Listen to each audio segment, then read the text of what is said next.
Okay, so let's start from where we left in the previous module. We were looking at several pictures of how the waste is being mismanaged, I would say, rather than managed, where different impacts from the mismanagement of the waste. So we'll continue looking at that. So as a continuation, I showed some pictures from US and a lot of pictures from Delhi landfill, and then now I'm trying to, we'll look at a specific kind of problem. I would say it's kind of a subset of solid waste, municipal solid waste issue, which is the electronic waste.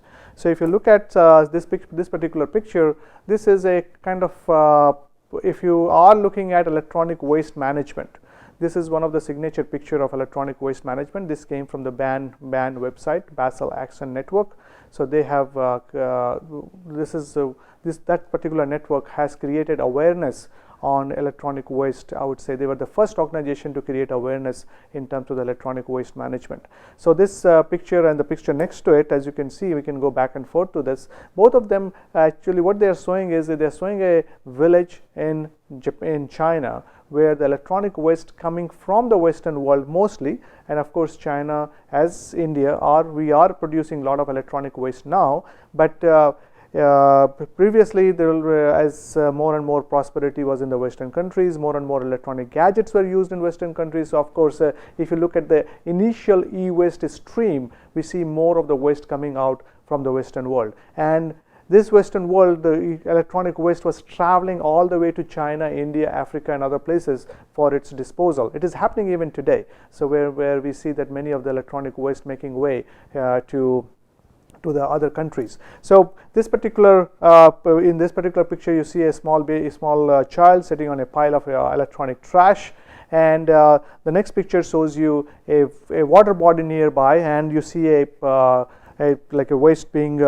dumped in this particular area, where you have this whole area is being dumped in the waste, and then there is a water body very close to nearby, and this water body is getting polluted from this electronic waste. So when the pH was tested, as you can see over here, a gentleman is trying to test a pH, and there he found out that the pH was almost 0. So you can think about and so essentially no aquatic life. And with this no aquatic life there, that's leading to pollution, and then the village has to truck in water from almost 30 kilometers away for their daily usage. So that's a mismanagement of waste.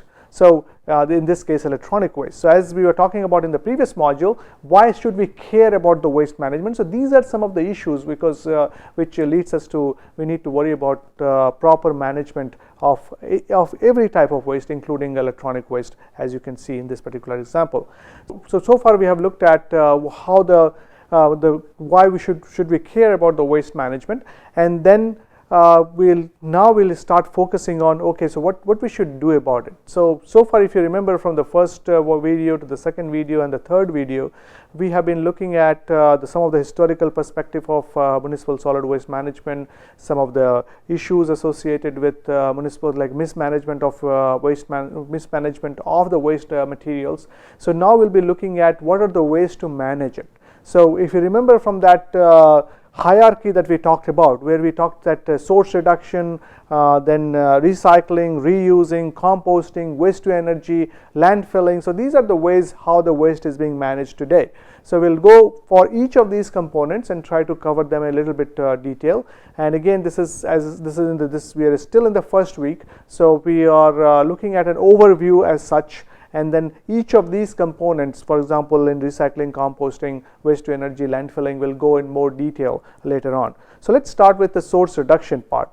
So when we talk about the source reduction, we are trying to say that reduce the material use in product manufactured. So what do you mean by source reduction? We are trying to say that we will reduce the material use in the product manufactured. So we want less material to be used in product manufacture, and that's happening. You see that happening. If you look at again, I will tend to give you more and more example from electronics world, because all of us use some sort of electronics. You are watching this video on an electronic device, so you do have an electronic device, at least one. You may have several. So these days you look at any typical middle class family, they in fact pretty much every member will have their own iPad or a laptop or something, and then you have a smartphone, there will be a TV, multiple TVs in the home. So if you look at all these electronics, which we can relate to much easier, as you can see that the material usage in this electronics are actually going down. The electronic products are becoming lighter and lighter, and they are becoming thinner. So that leads to less material use. We are using less material, and so that's one part. That if you're using less material, that is, what does it mean? You are reducing, when it goes into the disposal stream, again we are reducing the waste that will be produced. The total amount of waste produced will also be less. The other aspect is if you can increase the useful life through durability and repairability.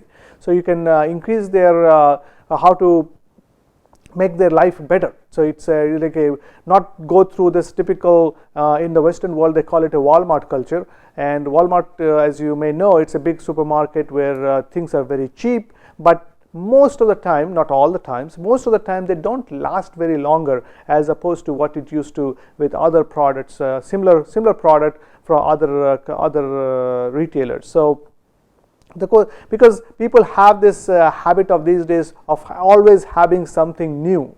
So if you buy something very expensive, you cannot buy it more often. So there is a demand for cheaper products which you can use and throw. But that's against durability and repairability. So but now we are kind of going back and saying that let's increase the useful life of a product through durability and repairability. How it will help? If it's durable, if it lasts for a longer period of time, so we'll have less amount of waste being produced. Same thing, if it can be repaired easily, then you can get it repaired rather than buying a new product. So that's again, unfortunately these days many times it's very difficult to get something repaired, and you are forced to buy a new thing rather than getting the old thing repaired because there is no repair shops around, especially in big cities and many like a bigger like a high economic country, like rich countries around the world. So, and the other aspect in terms of source reduction is decreasing the toxicity. So what does that mean? When we are trying to, you can decrease the toxicity. Decreasing toxicity means that you are trying to, although you may be using certain material, but the material toxicity is less. When we say material toxicity is less, means you are using a more environmental friendly material. Again, looking at this electronics, we used to use a lot of lead in electronics. Lead was used in CRTs. Lead was used in like a major component of lead in electronics was from coming out from printed wire board. So this printed wire board, the solder that you use, the soldering that you do for all those different chips, the soldering had lead in it because it was used. The lead-based solder was used for a long period of time. We all know that lead is a problematic because it's a it does affect our neuro development, brain development of small kids. That's why we have moved to unleaded petrol. We don't use leaded petrol anymore. We went to unleaded. Unleaded means sometimes we do had lead. That's why now it is unleaded. So it's so we want to get rid of lead. We want to get rid of lead of each and every product as much as possible. So if we can go away from lead and use another product that also decreases the toxicity, although the amount of the waste may be the same, but the toxicity has gone down. Then material reuse, if you can reuse the material rather than throwing it away, pallets, containers, those sorts are reused. And efficient consumer use of material, like you can once you have the material, you use it again and again. If you have some used appliances, you can sell it in certain stores, or so those kind of things does help you kind of reduce the amount of waste that is being produced at the first point. So that's one way of doing it. And then the next is you go for after the source reduction, next things we worry about is you go to in terms of the source reduction, there was a study done by EPA, just to continue on that particular topic, the study done by EPA which estimated that 50% of the waste quantity can be reduced with source reduction. So if we can do the source reduction, nearly 50% of the waste quantity can be reduced. Think about that in terms of the nowadays with more and more online shopping. we buy small cell phone, it comes in like a package, then in a small box, on top of it a bigger box, and then you get it in your home and you have several packaging material now. So 50% of the waste quantity can be reduced with the source reduction. It should not be substitute for a problem for another problem. So you don't kind of just move the one problem from one aspect to another aspect, and we'll talk about that in a little bit more detail later on. And one thing has been found, that packaging, so 50% of the waste volume and nearly 1/3 of the waste weight is actually the packaging. So that's another problem we have. So lots and lots of packaging is being used, and they are mostly paper and plastics. We have the farmers are spending more on food packaging than the farmers' net income. So we are actually spending more on food packaging than the farmers' net income. So, and what is the solution for that? The solution could be to replace with a smaller, lighter and degradable material. We can come up with a smaller material, lighter material. That's already happening. There are smaller, lighter materials are being used, and degradable materials are being used in terms of trying to come up with better kind of packaging. So bottom line in terms of source reduction is that there are ways we can reduce the amount of waste that is being produced by doing some sort of some sort of investment in terms of better packaging, less packaging, more so that will use of less toxicity of material, and those things will help in terms of reducing the amount of waste that is being produced. So that's in terms of the source reduction part. Then we'll talk about the recycling part. So what is the meaning of recycling? Recycling means that you are trying to returning the raw material to the market. So whatever is the raw material, you will see many times you see this particular sign in many of the things that you buy. You will find this sign. This sign tells you that the particular product, it can be recycled. So or you see this in a garbage can as well, which tells you that you can put recyclables in there. So the goal of recycling is getting the raw material and putting it back to the market. So what is the benefit? And so benefit is you are saving the resource. So you are saving precious resource, so you don't have to go to the mining and then mine the things again. So you are saving some precious resource. That leads to lesser need for mining of virgin material. So you don't have to go and mine for virgin material. One of the most common item that is recycled is the aluminum cans. Aluminum cans are recycled a lot, and those aluminum cans, when they are recycled, if you think about the aluminum cans, the recycled aluminum, say if you have a certain amount of aluminum that you are trying to produce from recycled aluminum cans versus raw aluminum, like going into the mines, creating bauxite and creating your aluminum sheets, that you are using at least like 1/3 of the energy when you are going for recycling. So that helps in lowering the environmental impact of mining as well as processing. So your environmental impact is less. And if you are recycling, that means the material will not go to the landfill. So what does that does? It increases the landfill life. So it stretches the landfill capacity, and many times many of those recyclables like metals and other stuff, they don't burn anyway. So if they go to the waste to energy plant, that becomes a problem. So it also improves the efficiency of incinerators and composting facilities. So recycling does help. So which we kind of know that recycling help, and then they create more they do help in. So but what are the in terms of drawback of recycling? So if you look at the drawback of recycling, we call them cons, pros and cons. Cons is if you don't manage the site properly. If you are trying to do some recycling activities which involve certain heavy metals, certain organic solvents, and if you don't manage it properly, it can result to what is known as the superfund site. Now what is the superfund site?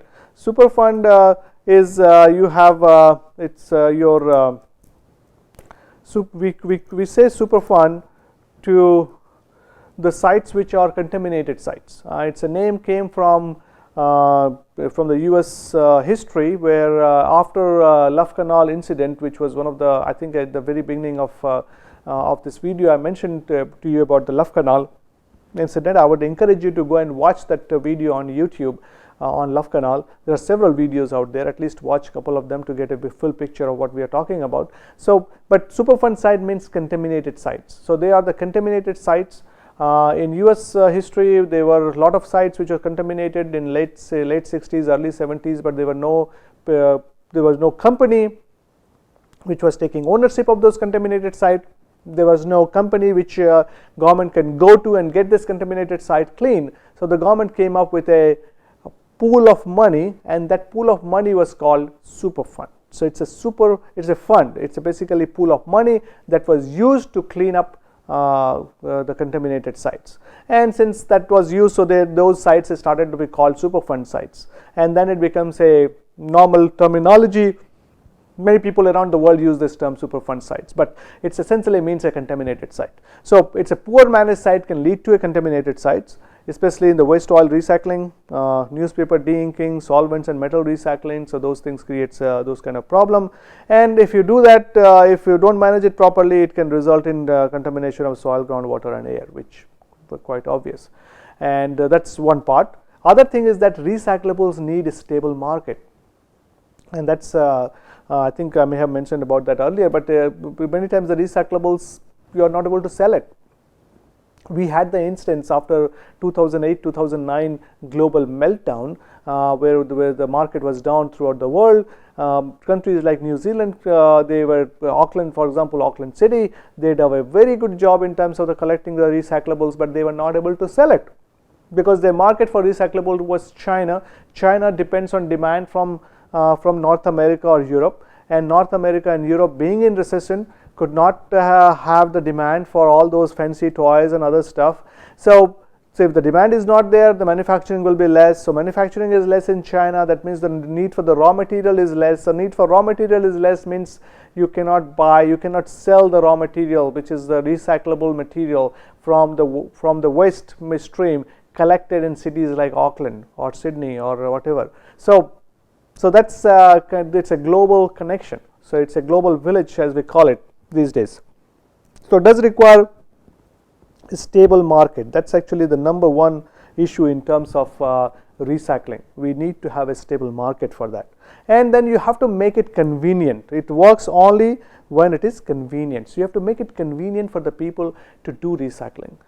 It's not easy to get people to do recycling. It's actually much difficult job to get people to get into the habit of recycling and the properly recycling, not only habit of doing the recycling but keeping the sort separated garbage so that the recycling process is more efficient. And that includes having a curbside pickup where you pick up from the houses, you have a drop-off centers, you can give a mail bake program, and all those things can be done for that. So that's in terms of the recycling part. Then the other part we'll talk about is on composting. So when we say composting, usually when we say composting, we are talking about aerobic. For the anaerobic, which will be talked about in the biological treatment chapter later on, for the anaerobic, we are essentially anaerobic digestion. It's an AD plant, anaerobic digestion plant. So for the composting means what? It's a natural decomposition of organic material, and that is it's a and this decomposition is happening in other places too. It's not that only it's happening it's happening in a controlled environment. If you go to any of the natural system, you will see some decomposition is happening. So just after you leave I would say a little bit of organic material on your backyard and just watch it without doing anything to it. Just if you keep a watch on it, you will see that gradually it will degrade. So that's the gradual like a natural decomposition process under aerobic condition, and that's again it's a composting too. But why we cannot just we say if we take the food waste or other organic waste and just leave it in the natural environment, it's not going to degrade very faster. It takes a longer period of time, and during that period it will be a nuisance. It will create soil pollution, it may create air pollution, and all those kind of issues will come up. So to avoid that, we need to have a proper composting plant to take care of all these organic waste and treat it a little bit faster. You accelerate the process. So that is done in a compost plant. And when you're trying to accelerate the process, you have to supply air, you have to do certain controls that we'll talk about when we do the design of a composting plant. So bottom line is that for it to happen, it needs some organics, it needs some water, it needs some oxygen. And there are certain things which you should not use, anything with the heavy metals, for example, preserved wood that has some heavy metals, human waste, we try to avoid that because of this odor issues and other things too. We have to have a proper carbon nitrogen ratio as well. So in terms of the composting, you can do it either at the individual level, or it could be a municipal level composting too. The individual composting is also very popular in our country, and many people do that individual composting at their home too. So after composting, the next thing will go in terms of the integrated waste management part is looking at the waste to energy. So trying to produce energy from waste. So and how we can go about that. So we'll talk about that. So waste to energy is being used waste to energy as a technical, like it's a engineered waste to energy plant is a newer concept, but using waste for energy in an informal way, in an open burning, that has been used for, I would say, ages, where people have been burning and trying to get some heat out of that.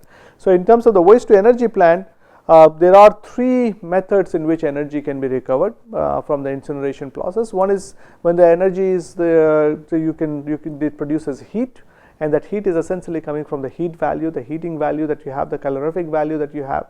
So that's one of the basic requirement of understanding of waste management from a waste to energy point of view, that you should have a good understanding of what is the calorific value, how this calorific value changes, and what you can do to improve the calorific value of a waste stream. So that's once the calorific value is high, that means it will produce more heat. So we can use that heat, and some places they use that heat for district heating system to heat the nearby houses.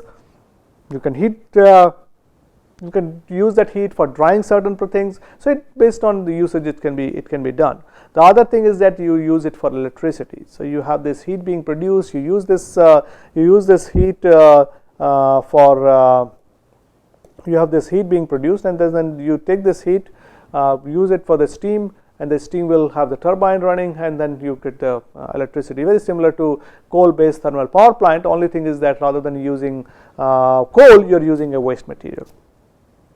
Then cogen is also done, which tells you, cogen kind of tells you that it's a harnessing of useful heat and electricity from one place. So it's both is done as well.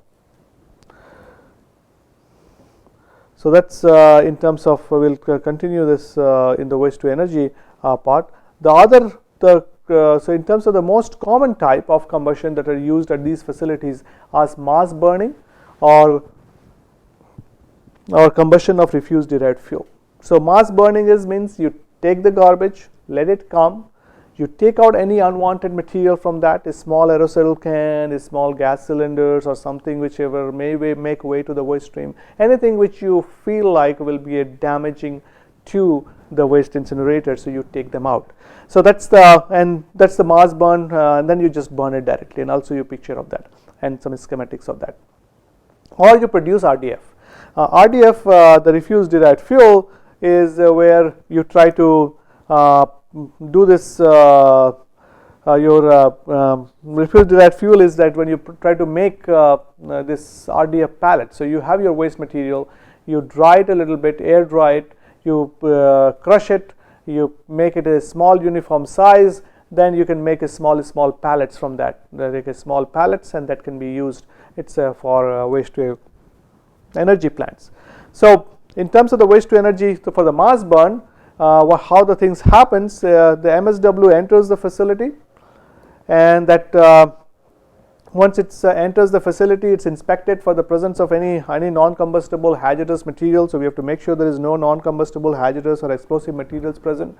So we take them out. Then the waste stream is fed. It is fed into a combustion chamber, and then you have to supply some air for processing, and then that air will help in terms of, because combustion is an oxidation process, so you need some air, and then your reaction gets done, And the plants could be different sizes. Some of the facilities could be all the way up to, can process up to 3,000 tons of MSW a day, but many facilities are smaller as well, like 1,000 to 1,500 tons per day type of facilities are also available, and which have been working around the world. So in terms of the waste to energy, so mass burn is one part, and the other part that you can look at is what is we were talking about, that you can do waste to energy like a refuse derived fuel. So here you can see on this particular slide that this refuse derived fuel is what you see on this corner over here. Those are the small pellets that is being prepared. So how we do that? We first of all, we take all hazardous iron containing or otherwise non-combustible material is removed from the waste stream. Then the remainder of the waste stream is shredded, and after shredding, you do the shredding of the remainder waste stream, and so after shredding, you try to, then the material is then burned or further processed into pellets. So you make a small pellets or cubes that can be used as a fuel in other furnaces. In some instances, the material can be processed and packaged for the resale to other facilities for use as fuel. So you may not make the pellet, you just process it, make it a smaller size, more uniform size, and give it to another factory, and they will burn it. So that is how the waste to energy system works in terms of the refuse derived fuel. And so if you look at the typical waste to energy plant, this is how they look like. It's a very much similar to a like any power plant that we have. So this is a typical layout of a RDF processing facility, where you have, if you can look at it carefully, I can walk you through. So here the truck is coming in and it is dropping the garbage in here. So that's where the garbage is coming in. Then you have a picking station. There is a conveyor in here which is picking the waste and then putting it through this flail mill. So what does the flail mill will do? It is size reduce that. Then you pass it through this ferrous magnet. It will remove the iron part. So ferrous metal is removed. Then you take it to a trommel screen primary, where you kind of size reduce it, where you take the lower size material. And after that also, if you need to size reduce further, the rest what could not pass through the trommel screen goes to a secondary shredder, shred it further. Then you have a waste coming off. And then finally you have a RDF storage of a waste of certain size. So that can be used as a refused derived fuel. This is how a typical RDF is it's kind of is prepared. For mass burn, its layout is a bit different. So where you have this truck coming in, and where this truck is dropping off. This is your truck coming in, dropping off the garbage in this big pit. Then you have a hydraulic ram which will actually come down and pick this garbage and then feed it to this hooper right here, and then the waste will travel down over on these grates while the oxygen is being supplied from this side. So we have oxygen is being supplied from the bottom, and then the oxygen helps in the combustion process. So in terms of the time that is taken for the waste to travel from this place to this place should be more than what is the typical reaction time for this kind of waste to get totally combusted. And then you have the big air pollution control system, you have the ash quench and all that, and then whatever is the ash is produced, you take it to the ash pit. So this is how a typical waste to energy system is working. So that's in terms of the waste to energy part. And then next, okay, so we'll talk about, so this will show you some pictures. So this is again a typical mass burn waste to energy. You see this is the tipping floor where the waste is being dumped from this garbage truck to the tipping floor. That's where the garbage is being dumped, and garbage is all piled up on this particular side. And then in the next in the next instance, you see that it's being picked up. Oops, sorry, it's being picked up by this conveyor belt, and the conveyor belt takes it to the waste, drops it into those grate chamber, which we'll see, and it gets dropped into the grate chamber. Since we cannot see the working grate chamber, so what you can see is the color of the things are being burned. So you see this, you can watch it from this particular hole, and if you look at this picture more carefully, what you find is this is how things gets burned, and where things are getting burned for energy. And these are the grate system where I was talking to you that the air is being added. So that's where you see that air is being added from this side, and the waste is traveling from this to this, and the amount of time it takes to travel should be actually more than the amount of the reaction time. So that helps us into kind of preparing for so this is how the grates looks like when it's not in a working condition. This is the other types of grates. It could be, rather than having a step grate, you can have a roller grate, and the function is the same, where you have waste being produced. So another picture of waste to energy plants with a closed loop. And then at the end of the day, you have to put this ash away in a landfill. So this is your ash landfill, which has to go. So in terms of waste to energy combustion, there are some pros and cons. So we'll just look at that, and then we'll close this video. So in terms of the pros and cons of the combustion of energy operation and some of the environmental impact, pros is it reduces the volume of waste. The waste that is produced is much less. The useful energy, you can get some steam, you can get some waste. The ash can be used as a building material. In terms of the drawback is it's a highly costly exercise, and high degree of sophistication is needed to operate safely. So there is a need for high degree of sophistication to operate safely and economically. And then there is a public perception of safety. Public is worried about its stack emission as well as the toxicity of the ash. So that's in terms of the waste to energy part. We have so that's, and if you have, this is just to kind of have a fun thing at the end. If you have watched certain, I don't know whether you watched this small kids movie. If you have watched Toy Story 3, the last scene here is where it's actually a waste incinerator. And the next topic that we'll talk about in the next module, if you have watched WALL-E, WALL-E is nothing but a garbage compactor. So with that, let's stop in this particular video, and then we'll continue in our next module where we talk about the other aspect of how the waste is being managed. Thank you.